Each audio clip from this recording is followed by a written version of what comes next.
Benghazi, la deuxième ville de Libye.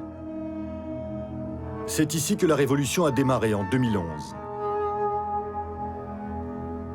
Mais les années qui ont suivi la chute de Mouammar Kadhafi ont été sanglantes. Des milliers de personnes sont mortes dans les affrontements qui ont opposé les hommes du maréchal Haftar, l'homme fort de l'Est libyen, et des milices islamistes. Aujourd'hui, les djihadistes ont perdu la guerre. Beaucoup ont été enfermés à Kouefia, une prison de haute sécurité. C'est la première fois qu'une caméra peut y entrer. Mais notre tournage se fait sous condition. Nous ne pourrons filmer que certaines zones du bâtiment et parler uniquement avec les détenus choisis par l'administration. C'est le général Khaled Majoub qui est chargé de la gestion des prisonniers. Il veut nous montrer sa méthode pour les déradicaliser, des cours de morale, par petits groupes.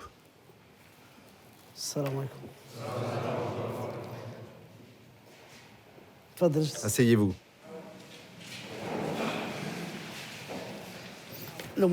Tout va bien? On s'est déjà vu, non?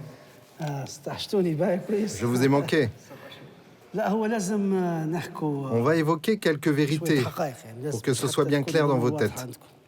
Les mouvements terroristes recrutent surtout des jeunes qui ne s'y connaissent pas vraiment en religion. Ils leur font sentir qu'ils peuvent devenir des héros et des combattants.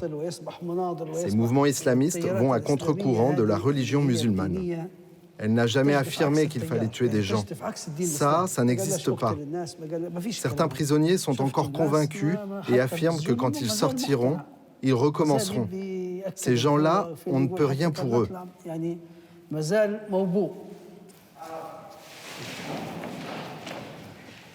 Merci.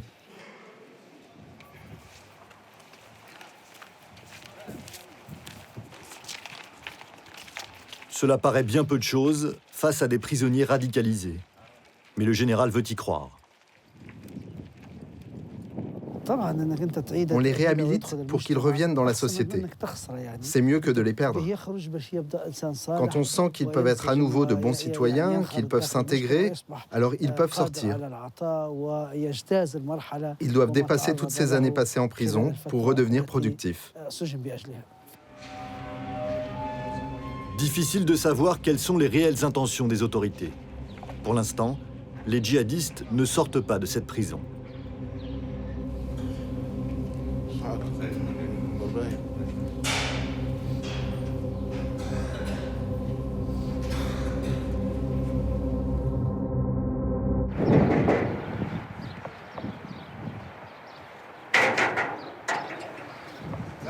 Garde à vous. Bonjour. L'information est confidentielle. Nous ne saurons pas combien de détenus compte la prison. En 2015, elle a été mise en cause par l'ONG Human Rights Watch pour ses mauvais traitements. Mais pendant notre tournage, l'administration va tout faire pour nous en présenter un visage idéal. Le capitaine Bachir Al-Jani nous sert de guide.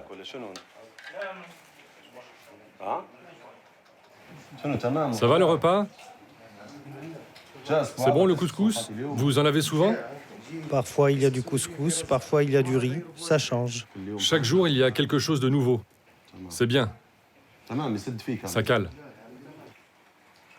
Nous sommes dans la seule cellule que nous pourrons filmer.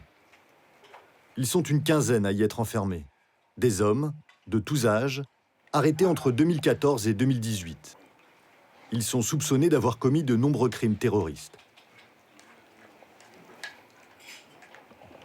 Ils ne quittent pas leur cellule, ni cette petite cour attenante.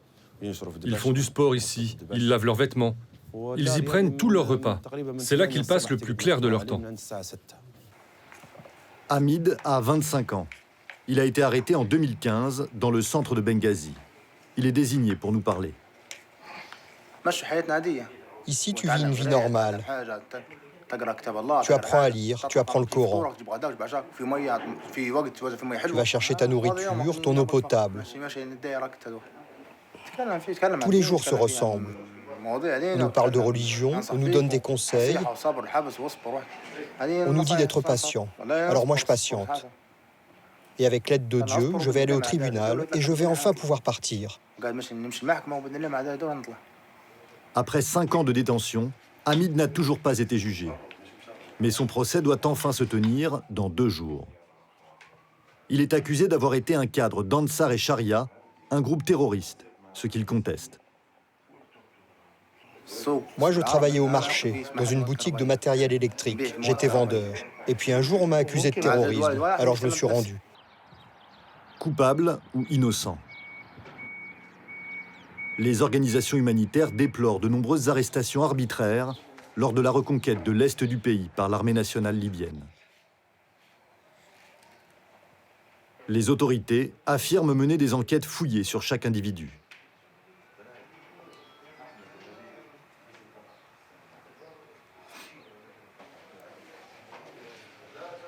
On nous présente un autre prisonnier, Mohamed. Lui a déjà été condamné à 10 ans de prison pour avoir été membre de Daesh, ce qu'il reconnaît. Devant la caméra et surtout devant ses geôliers, il se félicite presque d'être ici. J'étudie le droit. J'apprends des choses sur la Cour criminelle internationale. Quand on m'a attrapé, j'étais sur le point d'avoir mon diplôme. De toute façon, ici, tu dois purger ta peine. Soit tu dépéris, soit tu en profites pour apprendre des choses. Et moi, si je peux, plus tard, je ferai un doctorat et j'enseignerai à l'université, où je deviendrai procureur.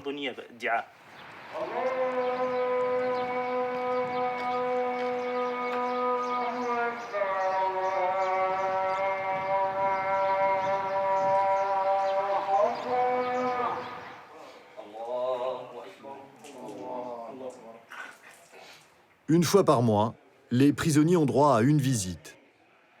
Pas de parloir, quelques minutes, pas plus, sous l'étroite surveillance d'un gardien.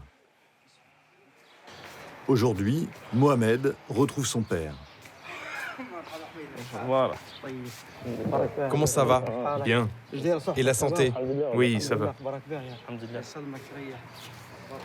Nasser n'est pas venu les mains vides. Voilà tes livres pour ton prochain semestre. Et voilà les résultats de tes examens.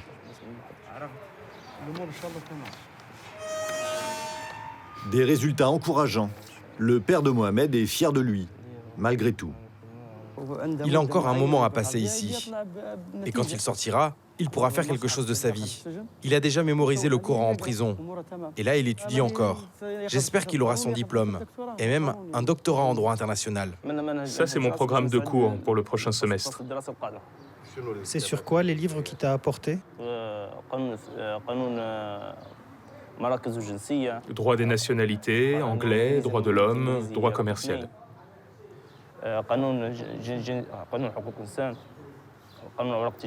Toutes ces matières. La parenthèse n'a pas duré longtemps. La vie carcérale reprend vite. Allez, au revoir. Prends tes affaires, passe à la fouille et retourne en cellule. La réalité de la prison est sans doute bien plus dure que ce que nous avons pu filmer. Mais les conditions de vie des détenus ne sont pas une priorité pour les autorités, car Benghazi a été ravagé par la guerre.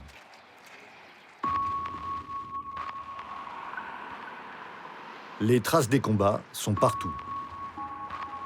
Après la révolution de 2011, une partie du pays tombe aux mains de milices islamistes. Le maréchal Haftar, ancien officier de Kadhafi qui a fait défection, décide de les combattre. La guerre durera 4 ans.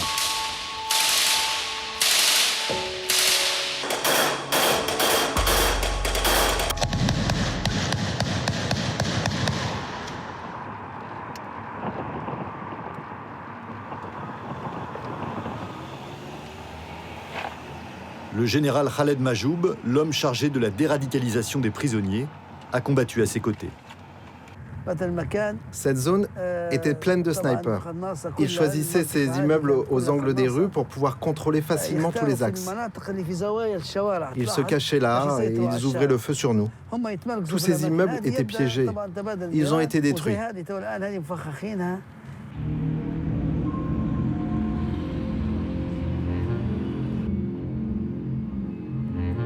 Le général a perdu beaucoup d'hommes. Il en a gardé une haine profonde contre les djihadistes.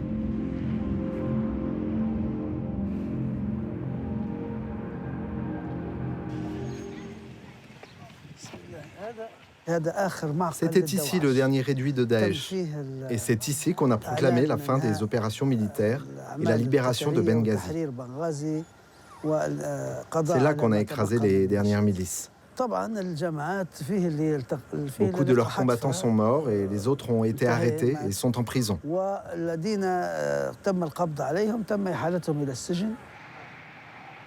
Retour à la prison de Kouefia.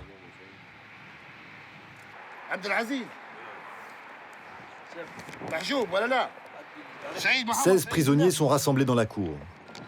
Après l'appel, ils sont menottés, 2 par 2.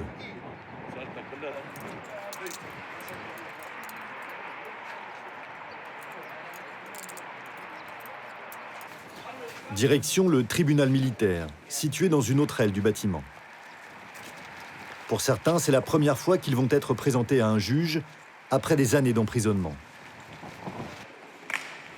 Les prisonniers sont placés dans des cages, face au juge. Parmi eux, Hamid, qui clame son innocence depuis 5 ans.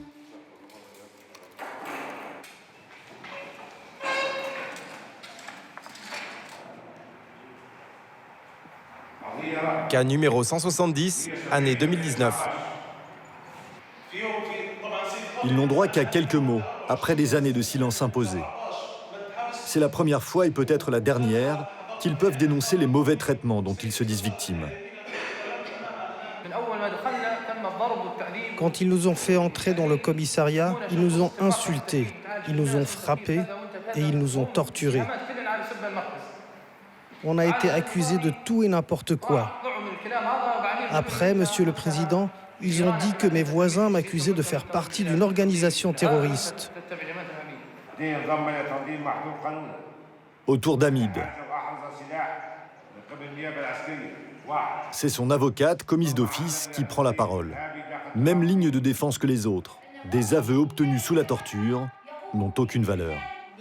L'accusé, Monsieur le Président, a été soumis à de la torture physique et morale, de la violence. Quand l'accusation lui a demandé, et j'insiste sur ça, « Avez-vous été torturé ?» Il a répondu « Oui, j'ai été torturé ». Il a été torturé pour lui faire dire des choses qui sont contraires à la vérité. L'accusé est clairement revenu sur ses aveux. Nous demandons donc qu'il soit innocenté de toutes ces accusations. Mais la plaidoirie ne semble pas convaincre les juges. Le civil Hamid, avez-vous pris connaissance de l'acte d'accusation? Oui. Reconnaissez-vous les faits? Non, je les nie. Accusation? L'accusation demande que soit appliquée la sanction maximale. Et ici, en Libye, la sanction maximale, c'est la mort. Le verdict est attendu dans quelques mois. Malgré tout, l'avocate d'Hamid veut retenir les points positifs. On se bat pour que la justice soit respectée et pour établir un état de droit ici, en Libye. Même si on marchait en boitant au début, aujourd'hui, il y a une vraie dynamique. Ce qui nous encourage à plaider avec force, sans peur, sans intimidation. Et même des parents de victimes exigent désormais la vérité. Une justice fragile, mais comment juger équitablement quand la rue réclame la tête des djihadistes?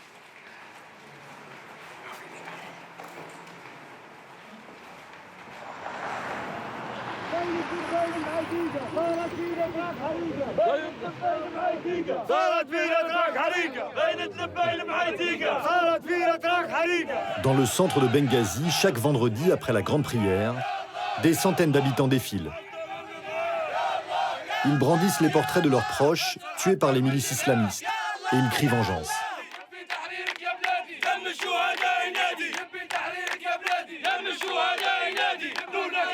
Ayman ne rate pas une manifestation. Son meilleur ami, Ihab, est mort dans une embuscade, après avoir rejoint les forces du maréchal Haftar.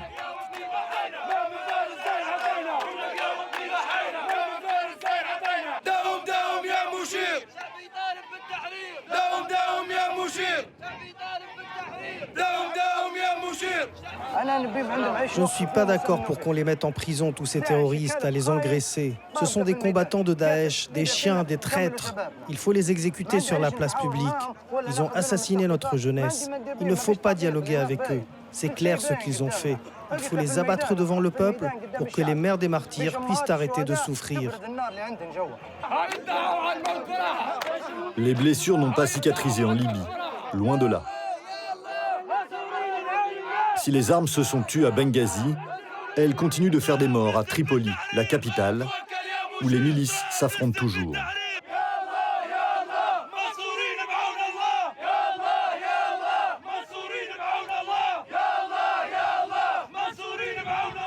Le lendemain, nous retrouvons Ayman. Il rend visite à la famille de son ami.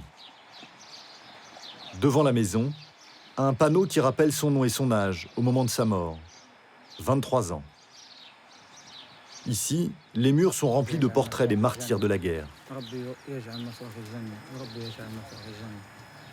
Mon Dieu, accueille-le parmi les justes.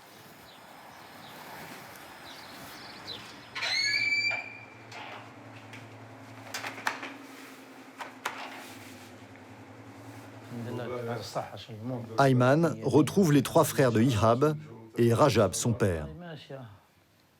Quand je viens leur rendre visite, c'est comme si j'étais dans ma deuxième maison. J'ai 2 maisons, la mienne et celle-ci. Quand je viens ici, ça me repose. C'est comme si Ihab était encore avec nous. Rajab, le père de famille, ne s'est pas remis de la mort de son fils. Je suis toujours en colère contre ceux qui l'ont tué, au-delà de ce qu'on peut imaginer. Je me dis que la justice doit suivre son cours, c'est vrai, mais si j'étais juge, je ferais ce qui plaît à Dieu. Et comme l'a dit le Coran, le tueur doit être tué.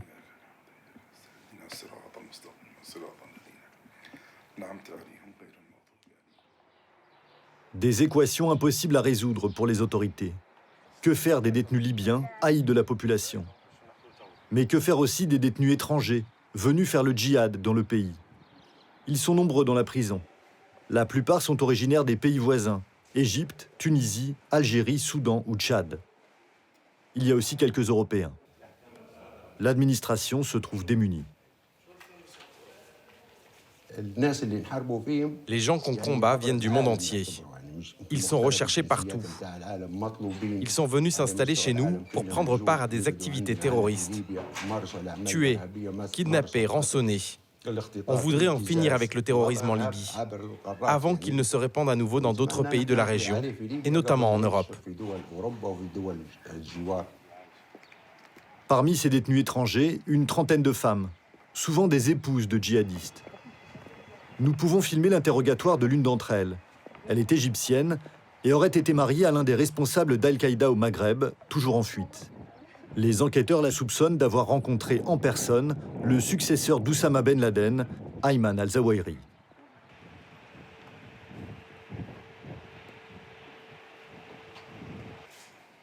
Ce jour-là, ils interrogent la jeune femme sur le parcours d'un djihadiste qu'elle a bien connu. Est-ce que tu peux nous parler de la trajectoire d'Ali quand il est sorti de prison? Quand il est sorti de prison, il est parti pour le Mali. Puis il est arrivé en Libye, à Derna, et de là, il est allé en Turquie, en Irak et en Syrie. Actuellement, il est où? En Afghanistan? Je ne sais pas. Quelle est la relation entre Ali et Ayman al-Zawahiri? Je ne sais pas non plus. Et Belmokhtar? Belmokhtar? Il fait partie d'Al-Qaïda lui aussi. Il voulait envoyer un message à Ayman al-Zawahiri pour lui demander de pousser les jeunes à partir combattre au Mali. Fin de l'interrogatoire. Nous n'en apprendrons pas plus. La détenue retourne dans le quartier réservé aux femmes.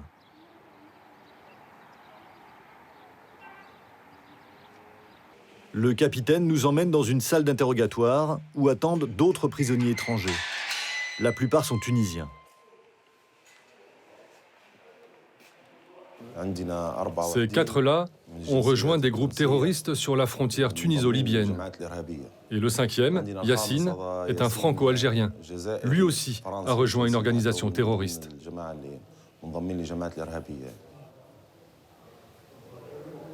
Un Français dans la prison des djihadistes. J'étais incarcéré dans une prison en France, dans une affaire dans le cadre de trafic de stupéfiants. J'avais une seconde affaire, j'ai été déféré au parquet et je me suis évadé du tribunal avec un passeport algérien. Je suis passé par l'Allemagne, la Suisse et l'Italie. J'ai pris le bateau en Italie. Ensuite, je suis rentré en Tunisie et j'ai gagné la frontière algérienne par la Tunisie. Ensuite, je suis rentré en Libye. Yassine reconnaît avoir voulu rejoindre les djihadistes, mais selon lui, il a été arrêté avant de pouvoir combattre. Il n'en dit pas trop devant la caméra, mais il veut absolument quitter cette prison. Donc on vous a dit combien de temps vous alliez rester ici? Non, on m'a pas dit. On m'a pas dit. Et pour l'instant, vous attendez quoi? Moi, je veux le transfert en France ou en Algérie, peu importe. Donc ça reste difficile ici aussi C'est quand même difficile ici. On est loin des conditions qu'on a dans les pays des droits de l'homme.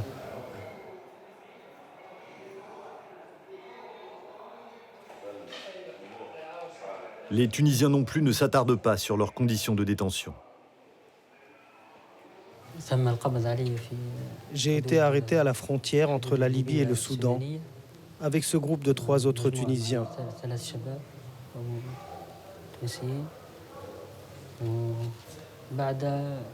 On a été transportés dans cette prison à Benghazi depuis le sud libyen. Quelle était l'accusation? On a été accusés de faire partie d'AQMI. Et vous faisiez réellement partie d'Al-Qaïda? Oui. Jusqu'ici, on n'a pas été jugés. On ne sait pas ce qui va nous arriver. Il y a juste eu une enquête. On voudrait rentrer chez nous en Tunisie pour revoir nos familles, recevoir des visites. Ça fait 3 ans qu'on est enfermés ici et nos familles n'en savent rien. Les autorités libyennes affirment avoir prévenu les pays concernés, notamment la France, sans avoir obtenu de réponse. Pour l'instant, les prisonniers étrangers ne sont pas prêts d'être transférés.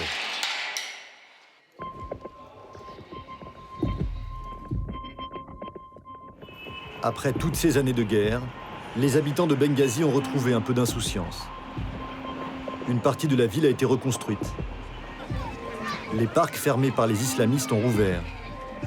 Autrefois livrés aux militaires, les rues offrent un autre visage, comme lors de ces rassemblements automobiles organisés dans le centre-ville.